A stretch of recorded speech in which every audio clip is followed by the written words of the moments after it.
آئیے کتاب رحمت سورہ الکہف اٹھائیں۔ اللہ تعالیٰ نے ایک واقعہ بیان کیا ہے حضرت موسیٰ اور حضرت خضر علیہ السلام کا، کہ حضرت موسیٰ علیہ السلام عزم مصمم کر کے جب چلے تو اللہ فرماتا ہے کہ ہم نے حضرت موسیٰ علیہ السلام کو جس بندے کی نشانی بتائی تھی وہ بندہ ان کو وہاں مل گیا۔ سفید چادر اوڑھے حضرت خضر علیہ السلام وہاں لیٹے ہوئے تھے، تو یہ جا کے ان کے پاس کھڑے ہو گئے کہ حضرت میں آپ کی خدمت میں اس لیے آیا ہوں کہ اللہ نے آپ کو جو خصوصی علم عطا کیے ہیں میں ان کو سیکھنے کی غرض سے آپ کی چوکھٹ پہ آیا ہوں۔ کہا تم میرے ساتھ صبر نہیں کر پاؤ گے، معاملے مشکل ہیں، سفر دشوار ہے، منزل کٹھن ہے، اور میرے معاملات ایسے ہیں کہ تم اعتراض کرو گے اس کے بغیر تم رہ نہیں سکتے۔ حضرت موسیٰ علیہ السلام نے کہا اگر اللہ نے چاہا تو آپ دیکھیں گے میں صبر کروں گا اور آپ کے کسی حکم کی کسی کام کی میں نافرمانی نہیں کروں گا، کسی کام کا انکار نہیں کروں گا۔ کہا کہ اچھا شرط یہ ہے کہ جو میں کروں اس پر تم اعتراض نہیں کرو گے، سوال نہیں کرو گے، یہاں تک کہ میں خود ہی نہ بتاؤں۔ تو کہا کہ یہ شرط ٹھہری، میں کوئی بات نہیں کروں گا۔ فانطلقا، دونوں چل پڑے، دریا کے پار جانا تھا۔ جو کشتی کا مالک تھا، کشتی بان تھا، وہ حضرت خضر علیہ السلام کو جانتا تھا تو اس نے کرایہ بھی نہیں لیا، لیکن جب کشتی پر سوار ہوئے تو عصا مار کے حضرت خضر علیہ السلام نے کشتی کا ایک پھٹا توڑ دیا۔ تو بے ساختہ حضرت موسیٰ علیہ السلام نے کہا آپ نے پھٹا توڑ دیا، یہ سارے ڈوب جائے؟ کہا میں نے کہا تھا نا تم میرے کاموں پہ صبر نہیں کر پاؤ گے۔ تو حضرت موسیٰ کو یاد آیا، کہا میں بھول گیا تھا، اس پر مواخذہ نہ کیجیے۔ پھر دونوں چل پڑے، بچے کھیل رہے تھے، ایک خوبصورت لڑکا وہ بھی بچوں میں کھیل رہا تھا۔ حضرت خضر آگے بڑھے اور اس کی گردن مروڑ دی، اس کو قتل کر دیا۔ صاحب شریعت تھے حضرت موسیٰ علیہ السلام، نہ رہ سکے، پھر بول پڑے ایک جان کو بغیر کسی جان کے بدلے میں قتل کر دیا، اس نے گوایا کیا تھا ہمارا؟ آپ نے بہت ہی جو ہے وہ غلط کام کیا، یہ کام اچھا نہیں کیا آپ نے۔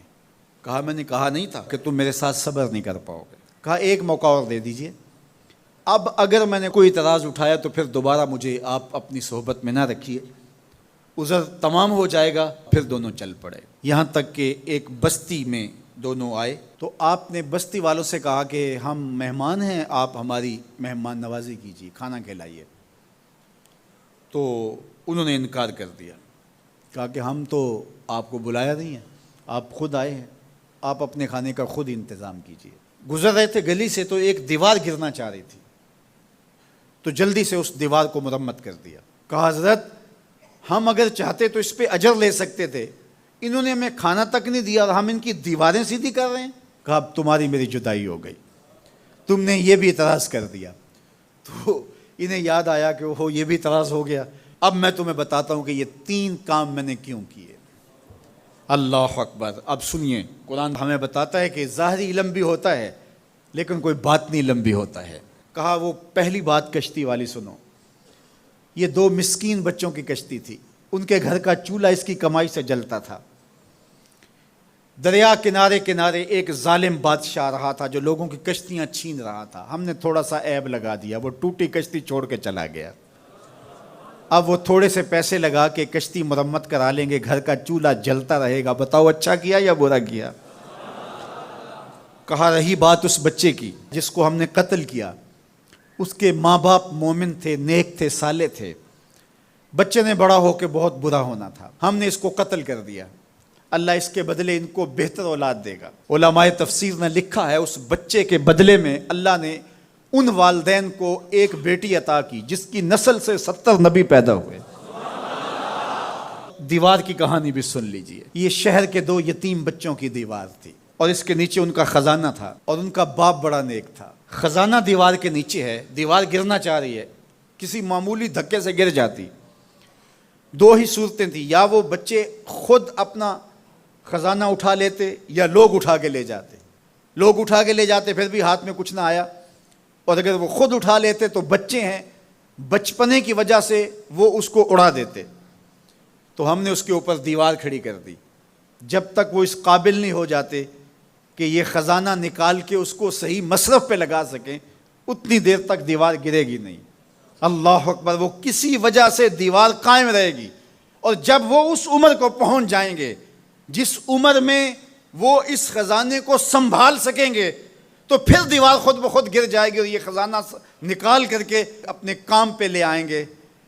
میں جب پہلی مرتبہ اس کو جو ہے وہ غور کے ساتھ تلاوت کیا تو مجھے یہ لگا کہ اس کا انطباق پاکستان کے حالات پہ بھی ہو سکتا ہے، اس لیے کہ یہ بھی یتیموں کا سرمایہ ہے۔ کتنے یتیم روتے بلکتے رہ گئے اور ان کے سر سے جو ہے وہ سائے اٹھ گئے اس وطن کے لیے، لیکن میرے مالک نے اس ملک کے خزانوں پر گہرے پہاڑ اور بڑی بڑی دیواریں کھڑی کر دی ہیں۔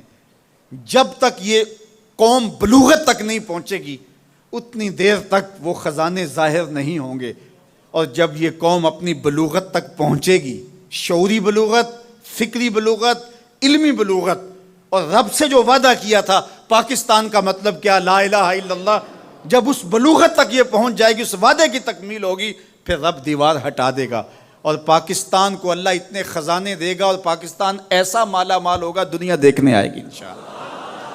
اس لیے رب نے دیواریں بنا کے رکھی۔ تمہارا باپ معین الدین چشتی بڑا نیک تھا، تمہارا باپ داتا گنج بخش علی حجویری بڑا نیک تھا، تمہارا باپ حضرت مجدد الف ثانی بڑا نیک تھا، ان کی وجہ سے میں دیواریں کھڑی کر رہا ہوں اور مضبوط حصار لگا رہا ہوں تمہارے خزانوں پر، اور وہ وقت آئے گا جب تم بلوغت کی عمر کو پہنچو گے دیواریں ہٹ جائے گی اور تمہارا وطن زمانے پہ مہکتے پھول کی طرح اور چمکتے ستاروں کی طرح اور روشن آفتاب کی طرح چمکتا اور مہکتا دکھائی دے گا، اور زمانہ پاکستان دیکھنے آئے گا، پاکستان دنیا کی قیادت کرے گا انشاءاللہ۔